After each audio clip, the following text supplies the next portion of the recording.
Meus irmãos, a paz do Senhor Jesus Cristo. Eu quero iniciar uma série de gravações.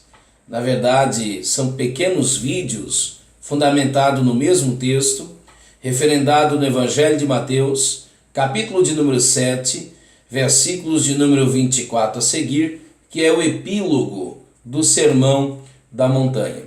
Mateus capítulo 7, verso 24 a seguir.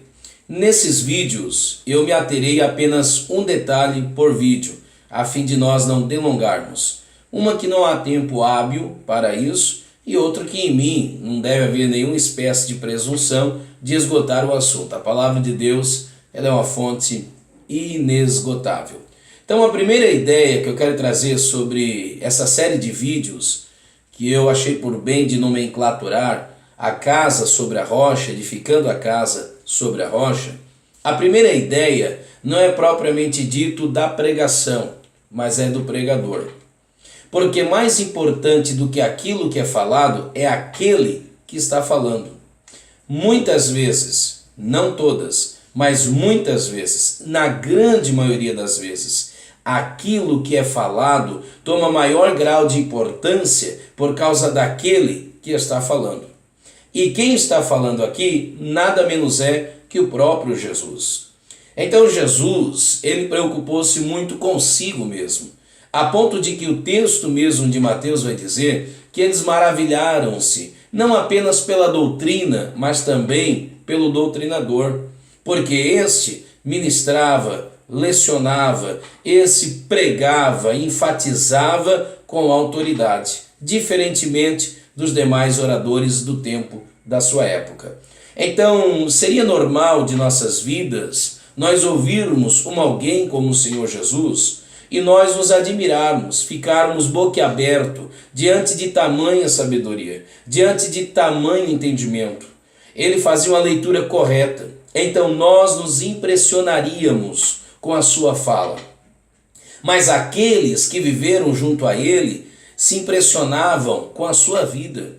Então, por mais que isso possa parecer além da nossa compreensão e além do nosso entendimento, por mais que isso possa parecer surreal, diante de um parâmetro de conhecimento, de sabedoria, ele tem uma vida tão singular que a sua vida consegue exceder as suas palavras. Ninguém jamais falou como ele. João capítulo 7. Agora, se a sua vida foi maior do que as suas palavras, então mais do que dizer-vos que ninguém jamais falou como ele, eu estou dizendo-vos que ninguém jamais viveu como ele.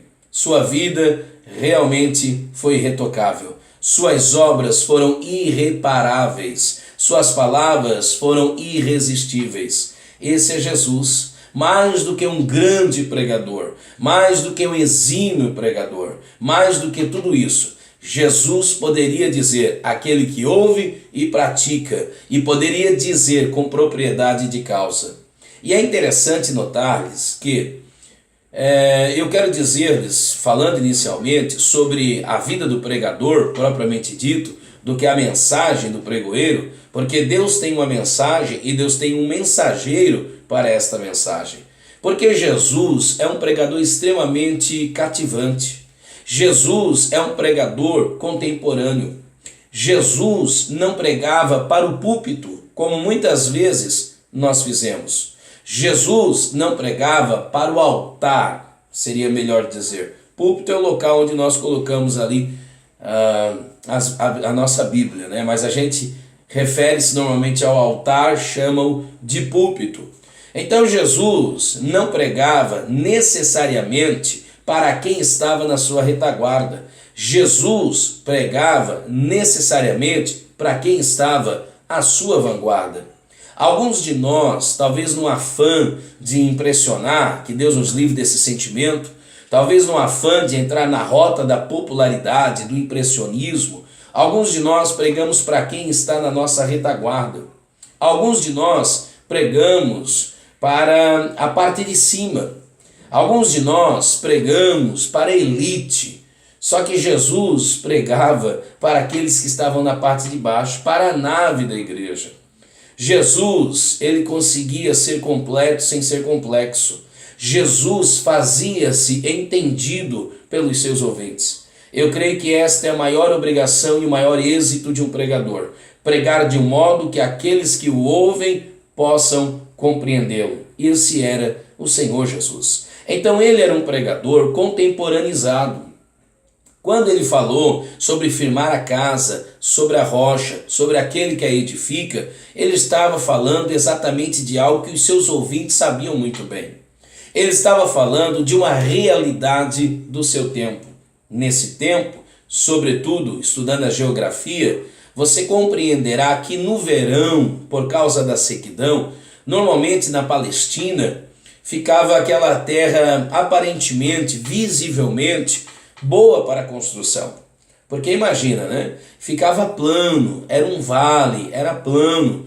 Então não tinha-se muita dificuldade de construir.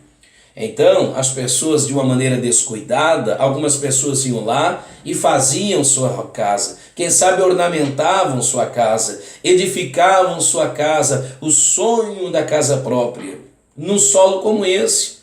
Quem sabe, né? Porque era um solo pouco procurado, porque não se tinha muitas pessoas que provavelmente não deveriam construir nessas cercanias, então você tem mais espaço de terreno, né? Você tem até como selecionar a vizinhança. Então parece não ser muito atrativos esses lugares planos, que não exige tanto custo, que não exige tanto tempo, tanto suor do rosto, tanta dificuldade, porque no verão o solo realmente, visivelmente, era aprazível, parecia coerente, parecia fazer jus, parecia de fato ser atrativo e até lógico, por que não?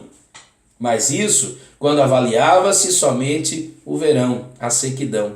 Mas com as primeiras chuvas da primavera e sobretudo com as inundações do inverno, então via chuva, vinham rios, vinham água, as inundações. E aquela casa então, infelizmente, perdia-se por completo. Então o que Jesus estava falando não era algo descomunal para os seus ouvintes. O que Jesus estava falando não era nada surreal para os seus ouvintes. Jesus estava falando de algo cotidiano. Jesus estava falando de algo comumente. E existe algo que me impressiona em Jesus. É que Jesus fala descomunalmente de algo muito comunal. Isso é, Jesus fala de algo incomum, ou melhor dizendo, de uma maneira incomum, algo que é comum. Ele sempre fazia isso. Jesus é impressionante. Era comum, as inundações eram comum. Provavelmente todos sabiam do que ele estava falando. Não era nenhuma novidade. Mas ele falou de uma maneira tal que aqueles que já tinham ouvido aquelas mesmas palavras, dito por muitos eruditos, ouviram agora desta vez de uma maneira diferente.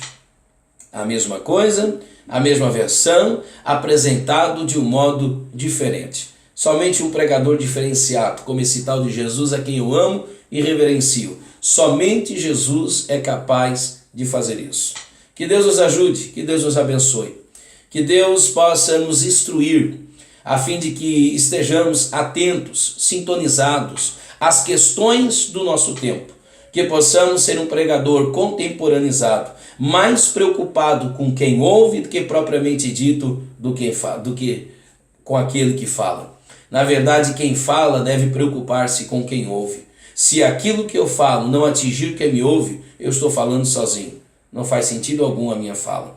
Então Jesus foi um pregador contemporaneizado, Jesus foi um pregador inteligível. As pessoas entendiam o que Jesus estava pregando. Então esse é nosso primeiro vídeo, essa é a nossa primeira ideia sobre essa série que eu vou chamar de Casa sobre a Rocha. Então fique no aguardo que logo na sequência a gente já estará postando o segundo vídeo do mesmo assunto.